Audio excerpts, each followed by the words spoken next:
এটা ভালো লাগতেছে না। সো আমরা এখানে ক্যান্সেলকে বলবো যে style all styles, all styles থেকে কি হবে, সরি, অল স্টাইলস থেকে হইলো আমাদের টাইটেল স্টাইলটা হবে। আর কালারটাকে আমি বলতেছি যে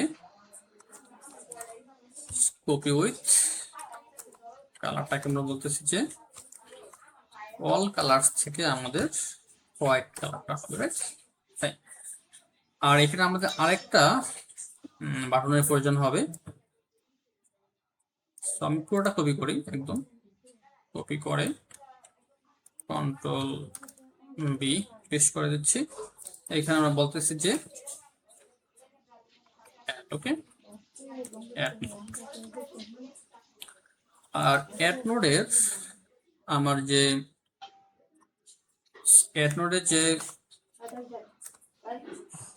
ডেকোরেশনটা সেটা বলতেছি আমি যে বক্স ডেকোরেশন, কালারটা আমি বলতেছি যে অল কালার্স, অল কালার্স থেকে আমাদের হোয়াইট কালারটা হতে পারে, ফাইন। আর এখানে যে অ্যাড নোট এই কালারটা হোয়াইট হলে তো ভালো লাগবে না, এটা কি করবো আমরা, এটা হলো আমরা প্রাইমারি কালারটা ইউজ করবো। রান করে দেখি কি অবস্থা, তারপর বাকি কাজ করবো।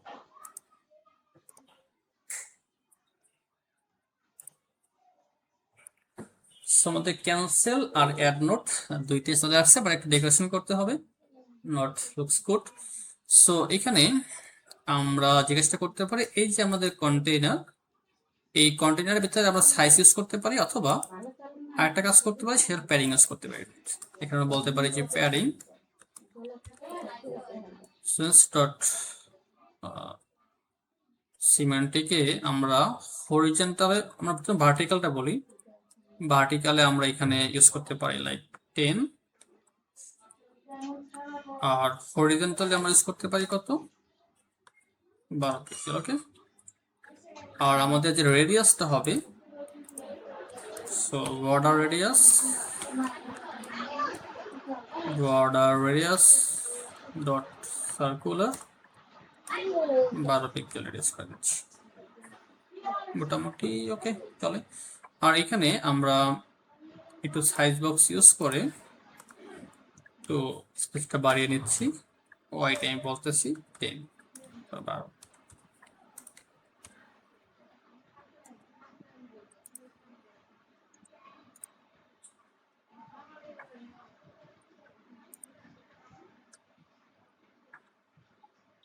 আচ্ছা সরি, এটা আসলে প্যাডিংটা আমি দিয়ে বলছি ভিতরে, রাইট? তো প্যাডিং তো ভিতরে দিলে আসলে হবে না, প্যাডিং তো হবে বাহিরে। সো কন্ট্রোল এক্স, এখানে আমাদের যে টেক্সটটা আছে সেই টেক্সটের ভিতরে হলো আমরা প্যাডিং ইউজ করবো। সো টেক্সটকে আমরা প্যাডিং ইউজ করতেছি, জাস্ট আমরা ওটা পেস্ট করে এখানে বলা যাবে।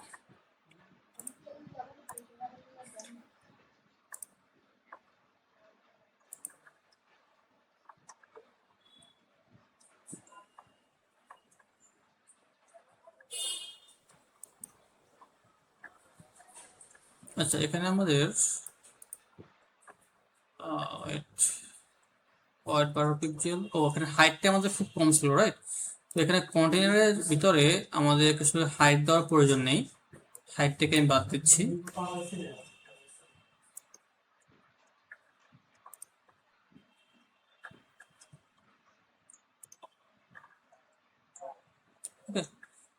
এখন ঠিক আছে, এখন সুন্দরই লাগতেছে। ক্যান্সেল ক্লোজ করলে আপনার এখান থেকে ডায়লগটা ক্যান্সেল হয়ে যাবে, বাট এখানে কাজ করতেছে না কারণ আমরা হট স্টার্ট করে দিনে। তো দেখি একটু আমরা, ও গেট ম্যাটেরিয়াল অ্যাপ, তার মানে আমাদের এইখানে যে আমাদের মেইন ফাংশনটা আছে, এখানে আমাদের ম্যাটেরিয়াল অ্যাপের পরিবর্তে কি বলতে হবে, গেট ম্যাটেরিয়াল অ্যাপ, কারণ আমরা গেট এক্স এর প্যাকেজটা যে নেভিগেশন সিস্টেম সেটাকে ইউজ করতেছি। সো গেটেক্স প্যাকেজের নেভিগেশন সিস্টেম ইউজ করার জন্য আপনাকে এখানে মেটেরিয়ালের পরিবর্তে বলতে হবে কি গেট মেটেরিয়াল অ্যাপ, কারণ আমরা হলো এখান থেকে ওই যে গেটেক্স সেটা ইউজ করেছিলাম, গেট গেট যে স্টেট ম্যানেজমেন্ট সেটাকে ইউজ করবো, এই জন্য হলো আমরা মেইনের ভিতরে হলো আমরা গেট মেটেরিয়াল অ্যাপটাকে বলে দেবো, ওকে। এটাই।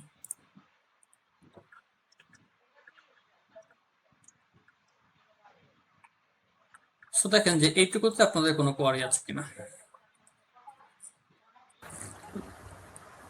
না ভাই, এখানে এই প্রুফ নাই। ক্যান্সেল করতে হলে আরেকটা কার্ড দিতে ভালো লাগতো না? না, স্ট্যান্ডার্ড কোড মূলত ক্যান্সেল নর্মালি এইভাবেই থাকে, ঠিক আছে? প্লেন থাকে ক্যান্সেলটা। যখন আপনি দুইটাকে তাড়া করবেন তখন করতে পারেন, দেখতে পারেন নর্মালি স্ট্যান্ডার্ড ফরম্যাট এটাই, ঠিক আছে? ওকে। আচ্ছা ভাই, ঠিক আছে। সো এখন আমরা যখন অ্যাড নোটে প্রেস করবো তখন কি হবে? তখন যে কাজগুলো হবে সেই কাজগুলো করার আগে আমাদের কিছু কাজ বাকি আছে, সেগুলো করে ফেলি। যেমন এইখানে আমাদের দুইটা কন্ট্রোলার প্রয়োজন হবে। সো আমরা এইখানে ঠিক কি বলবো, টেক্সট এডিটিং কন্ট্রোলার। একটা হলো আমাদের কি, note controller, text editing controller. আর এটাকে আমাদের, এটাকে জাস্ট কন্ট্রোল ডি ডুপ্লিকেট বলতেছি যে ডিসক্রিপশন কন্ট্রোল। ওকে। সো দুইটা কন্ট্রোলার তৈরি করে নিলাম। এখন এই দুইটা কন্ট্রোলারকে কি করতে হবে, আমাদের সেই যে কাঙ্ক্ষিত টেক্সট ফিল্ড ছিল সেই টেক্সট ফিল্ডের ভিতরে বলতে হবে। সো এটা হলো আমাদের টাইটেল কন্ট্রোলার। এখানে বলতেছি কন্ট্রোলার টাইটেল কন্ট্রোলার, নাম ছিল কি যেন,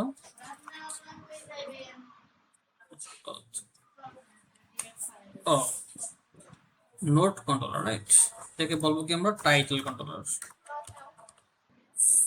টাইটেল কন্ট্রোলার। আর এইটা হবে কি আমাদের কন্ট্রোলার ডিসক্রিপশন। ওকে। সো যখন আমরা এখানে অ্যাড নোটে প্রেস করবো, রাইট?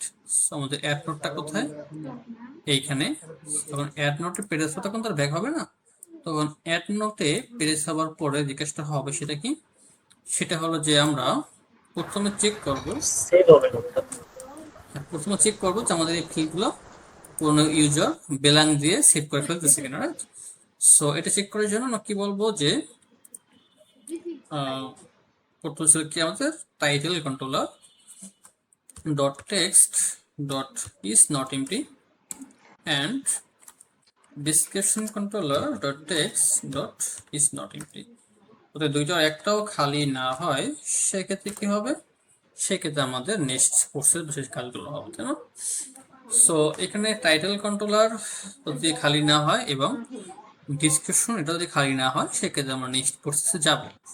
এখন নেক্সট প্রসেসে যাওয়ার আগে আমাদের বেশ কিছু কাজ করতে হবে। আমরা একদম ফার্স্ট ক্লাসে বলেছিলাম যে আমাদের এখানে আমরা স্টেট ম্যানেজমেন্ট হিসাবে গেটেক্স কে ইউজ করতেছি, গেটেক্স। ওকে। সো গেটেক্স কি করে, গেটেক্স হলো আমাদের লজিক এবং ইউআই এই দুইটাকে সেপারেট করে। ওকে। তো এখানে এখন অ্যাড নোটে প্রেস করার পরে কি হবে, কি কি কাজ হবে, সেই যে লজিকগুলো, সেই লজিকগুলো আমরা কোথায় বলবো, আমরা কন্ট্রোলারের ভিতরে বলবো। ওকে। এবং কন্ট্রোলার হলো মূলত আমাদের এই ইউআইটাকে হ্যান্ডেল করবে। ওকে। সো এখানে আমরা একটা কন্ট্রোলার তৈরি করতেছি, নাম দিচ্ছি আমি যে কি দেওয়া যায়, যে নোট কন্ট্রোলার। এটা হলো আমাদের কন্ট্রোলার নেম। এখন যখন নোট কন্ট্রোলারে আমি চলে আসলাম, তো এখানে আমাদের একটা ক্লাস তৈরি করতে হবে। ক্লাসের নাম দিচ্ছি আমি নোট, নোট কন্ট্রোলার। এখন এই ক্লাসটা কি করবে, এই ক্লাসটা গেটেক্স যে আমাদের কন্ট্রোলারটা আছে সেই ক্লাসটাকে ইনহেরিট করবে। এখানে বলতেছি আমরা এক্সটেন্স গেটেক্স কন্ট্রোলার। এখন এই গেটেক্স কন্ট্রোলার আমরা কেন ইউজ করতেছি কারণ এই গেটেক্স কন্ট্রোলারটা হইলো ওই গেট প্যাকেজের একটা ক্লাস, এবং এই ক্লাসের ভিতরে অনেক অনেক ফাংশন আছে যেগুলো আমাদের ইউজ করতে হবে আমাদের এই ইউআই কে ম্যানেজ করার জন্য। ওকে। এই জন্য হলো আমরা এই গেটেক্স কন্ট্রোলারটাকে এখানে আমাদের ক্লাসের সঙ্গে ইনহেরিট করেছি। এখন এইখানে আমি একটা লিস্ট তৈরি করি, কারণ ইনিশিয়ালি হলো আমাদের যত নোটগুলো তৈরি হবে সব নোটগুলো আমাদের লিস্টের ভিতরে জমা হবে। ওকে। তো আমি এখানে লিস্টের নাম দিচ্ছি নোটস।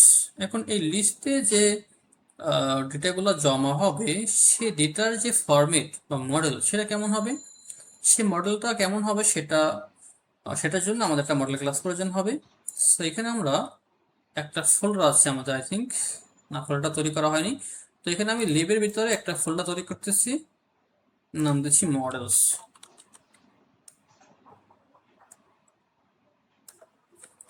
এবং এই মডেলসের ভিতরে হলো আমরা কি করতেছি, আমরা নোট মডেল তৈরি করবো। ওকে, এখন নোট মডেলের ভিতরে আমি এখানে একটা ক্লাস নিচ্ছি, ক্লাসের ভিতরে সরি ক্লাসের নাম দিচ্ছি আমরা যে নোট মডেল। এখন এই নোট মডেলের ভিতরে আমাদের কি কি লাগবে, টাইটেল লাগবে, নোট লাগবে মানে ডিসক্রিপশন লাগবে, আর লাগবে হলো আমাদের কি একটা ডেট, রাইট? সো এখানে আমি স্ট্রিং তৈরি করতেছি কি title string description string date. Okay, এখানে আমাদের একটা কনস্ট্রাক্টর তৈরি করতে হবে। কনস্ট্রাক্টরে বলতেছি নোট মডেল, এখানে আমরা বলবো যে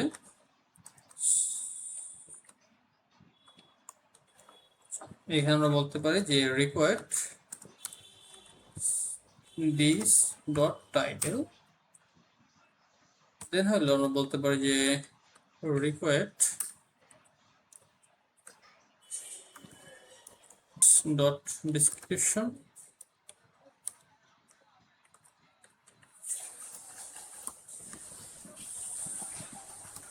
দিস ডট ডেট। ওকে, এখন এইটা কি বলতেছে দেখি, এখানে আমাদের রিকোয়ার্ড কিওয়ার্ড। আচ্ছা, এখানে আমাদের রিকোয়ার্ড লেখার জন্য আগে আমাদের নোটেশন ইউজ করতে হতো, এখন নোটেশন ইউজ করতে হয় না, নর্মালি রিকোয়ার্ড লিখলে হয়ে যাবে। ঠিক আছে, এই জন্য আর কি এখানে এররটা যাচ্ছিল।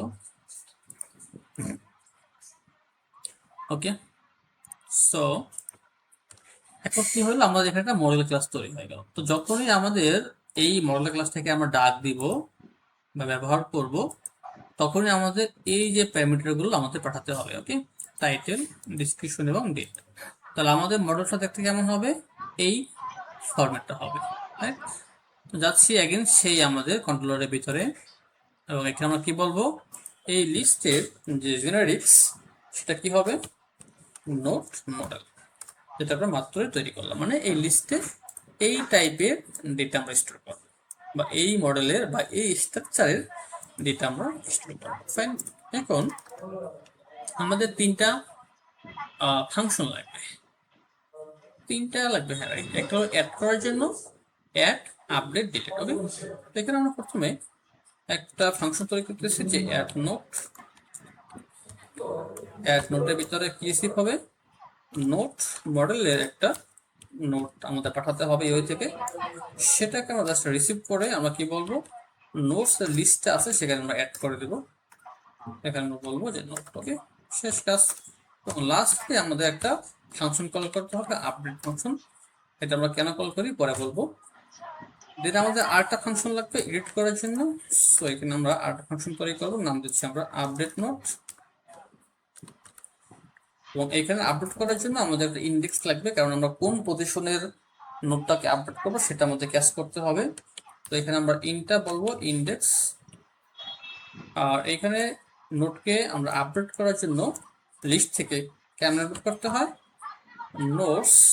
নোটসের ভিতরে ওইতম ইন্ডেক্সের মানটা আপনি আপডেট করে দিবেন।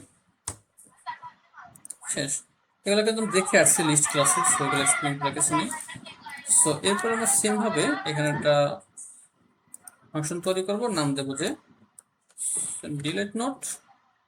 এখানে আমাদের নোট পাঠাতে হবে না, শুধুমাত্র আমরা ইন্ডেক্সটা পাঠিয়ে দেব। আর এখান থেকে জাস্ট বলবো notes dot delete at remove at index. শেষ, তিনটে ফাংশন তৈরি করা হয়ে গেছে। এই তিনটে ফাংশন তিনটে কাজ করবে। এই ফাংশনটা আমাদের নোটটাকে অ্যাড করবে লিস্টের মধ্যে, এই ফাংশনটা আমাদের যদি কোনো নোট আপডেট করতে হয় সেটা আপডেট করবে, আর এই ফাংশনটা আমাদের নোটটাকে ডিলিট করবে এই লিস্ট থেকে। এখানে আমাদের কাজ কিন্তু শেষ।